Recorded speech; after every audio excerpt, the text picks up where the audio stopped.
Good morning दोस्तों, कैसे हैं आप सब। ईश्वर से दुआ करता हूँ कि आप और आपका परिवार कुशल से होगा। दोस्तों, आज सर्दी के बाद कई दिन काफ़ी अच्छी सर्दी पड़ी। आज बहुत अच्छी धूप निकल रही और मैं थोड़ा धूप में बैठा हुआ हूँ। सन बंक कर रहा हूँ, सन बंक। तो सनलाइट से अपने शरीर को थोड़ी सी एनर्जी दे रहा हूँ। सर्दी में धूप में बैठने का एक अलग ही आनंद होता है दोस्तों। तो चलिए आज हम शुरू करते हैं अपना एक और ब्लॉग, बहुत खूबसूरत ब्लॉग जो बेस है भागवत गीता पे।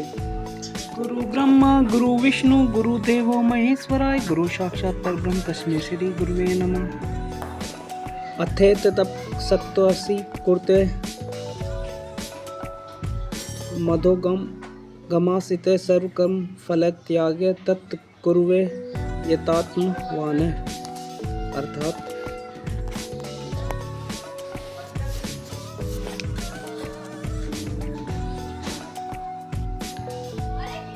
किंतु यदि तुम मेरे इस भगवान अमृत में कर्म करने में असमर्थ हो तो तुम अपने कर्म के समस्त फलों को त्याग कर कर्म करने का तथा आत्म स्थिर होने का प्रयत्न करो। श्री कृष्ण जी ने कहा है कि हे अर्जुन, यदि तुम मेरे इस भावना अमृत में कर्म करने में असमर्थ हो, यदि तुम अपने कर्म करने में मेरे बताए हुए इस अमृत तुल्य कर्म में अपना कर्म करने में असमर्थ हो तो तुम अपने कर्म के समस्त फलों को त्याग कर कर्म करने का तथा आत्म स्थिर होने का प्रयत्न करो। यानी कि तुम अपने कर्म करो पर फल की चिंता ना करो। कर्म फल को ध्यान में मत रखो, सिर्फ कर्म करो। उसका क्या फल होगा, क्या फल नहीं होगा, इसकी चिंता करना व्यर्थ है। मनुष्य को सिर्फ अपना कर्म करना चाहिए, फल के विषय में नहीं सोचना चाहिए। अपना कर्म करके फल के विषय में मत सोचो, फल मुझ पे छोड़ दो।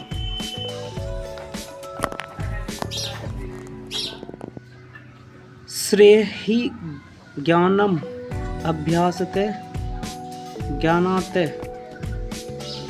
ध्यानम विशेषते ध्यानात् कर्म फल त्यागते शांति अनंतरम। अर्थात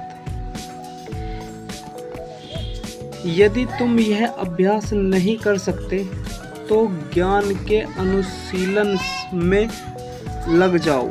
लेकिन ज्ञान से श्रेष्ठ ध्यान है और ध्यान से भी श्रेष्ठ है कर्मफल। कर्मफलों का परित्याग करें, क्योंकि ऐसे त्याग से मनुष्य का मन को शांति प्राप्त हो सकती है। भगवान श्री कृष्ण ने इस श्लोक में बताया है कि यदि तुम अभ्यास नहीं कर सकते हो तो ज्ञान का अभ्यास नहीं कर सकते तो तुम अनुशीलन यानी कि अनुशीलन में लग जाओ, यानी ज्ञान एक ध्यान में लग जाओ। ज्ञान से श्रेष्ठ ध्यान बताया गया है और ध्यान से भी श्रेष्ठ है परित्याग करना। यदि तुम अपनी सुख सुविधाओं का परित्याग करके शांति से भगवान के चरणों में ध्यान लगाओगे तो तुम्हें मन की शांति मिलेगी, तुम्हारा मन शांत रहेगा।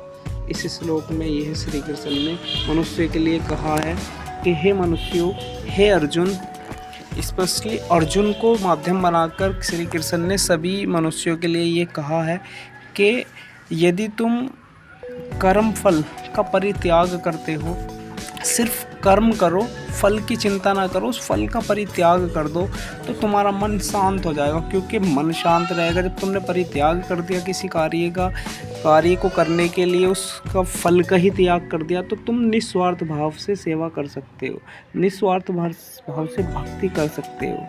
और जब निस्वार्थ भाव से भक्ति करोगे तो मन ऑटोमेटिकली शांत हो जाएगा, मन विचलित नहीं होगा। जब मन विचलित नहीं होता तो इंसान भक्ति मार्ग पर लगता है, अधर्म पर नहीं लगता। जब मन अशांत रहता है ना, तभी मनुष्य अधर्म की तरफ चलता है, धर्म से विमुख होता है। तो परित्याग को ज्ञान से श्रेष्ठ ध्यान बताया है, और ध्यान से भी श्रेष्ठ बताया है परित्याग करना। परित्याग किस चीज़ का करना? अपने सुख सुविधाओं का परित्याग करना, एक सन्यासी का जीवन बिताना, अपनी लग्जरी जो लाइफ जी रहे हैं, जिनके पास बहुत धन है, अपार संपत्ति है, अगर वो उस अपार संपत्ति का थोड़ा सा परित्याग करें, उस अपार संपत्ति का थोड़ा परित्याग करने के बाद सिर्फ ध्यान की मुद्रा में जाए, ध्यान की मुद्रा से परित्याग की मुद्रा में चला जाए, तो वो मन उसका शांत रहेगा। क्या प्रॉफिट, क्या लाभ, क्या सुख, क्या दुख, कुछ नहीं, सिर्फ उसका मन ईश्वर भक्ति में लगा रहेगा। तो इसलिए ज्ञान से श्रेष्ठ ध्यान और ध्यान से श्रेष्ठ परित्याग को बताया है। ये खेत की भराई हो रही है, इसमें धनिया बोआ जा रहा है। धनिया बोने की धनिया बोआ जा रहा है, धनिया बो चुके हैं। और ये मेरा भाई, मेरा दोस्त राजेश, ये धनिया बो रहा है। कितनी मेहनत का काम है किसान का। किसान कितनी मेहनत करता है। जब खेती उगती है, जब फसल उगती है, तब उससे घर का खर्चा चलता है। दोस्तों ये देखो कितनी मेहनत कर रहा है मेरा भाई।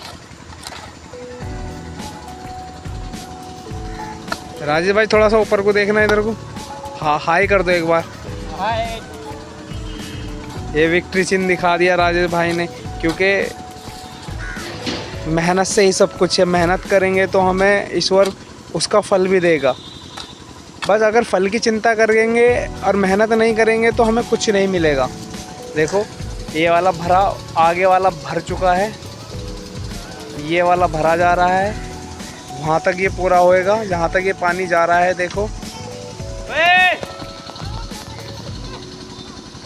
ये उस जहाँ पे दो पेड़ दिख रहे हैं वहाँ तक ये भरा पूरा हो जाएगा। उसके बाद फिर इसको काट के इस साइड में चलाया जाएगा जो खाली पड़ा है। अभी बहुत सारी क्यारियाँ खाली पड़ी हैं, सहज अपने आप भरता चला जाएगा। वहाँ देखो जो वे लेडी से काम कर रही हैं, वे धनिया बहुत ही आ रही हैं उधर से। इस साइड में तो धनिया बो चुका है दोस्तों, जिसमें पानी चलाया जा रहा है, और उस साइड बोया जा रहा है जहाँ पे वे लेडी से काम कर रही हैं। देखो कितनी मेहनत लगती है धनिया बोने में। धनिया नहीं, कोई सी भी फसल हो, वो बोने में बहुत मेहनत लगती है। फिर उसको काट के बाज़ार में पहुंचाया जाता है, तब उससे पैसे आते हैं, तब इनके घर का खर्चा चलता है।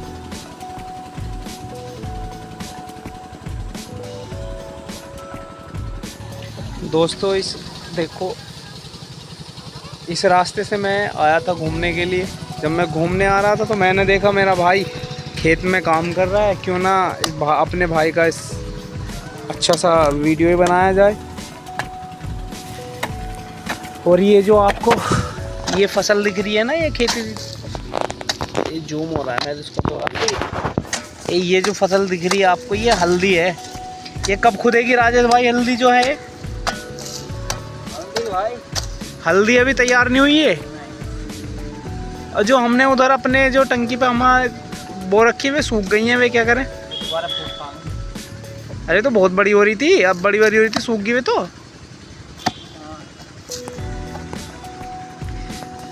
ये हल्दी है, ये कब खुदती है राजेश भाई? कब पक तैयार हो जाती है हल्दी? है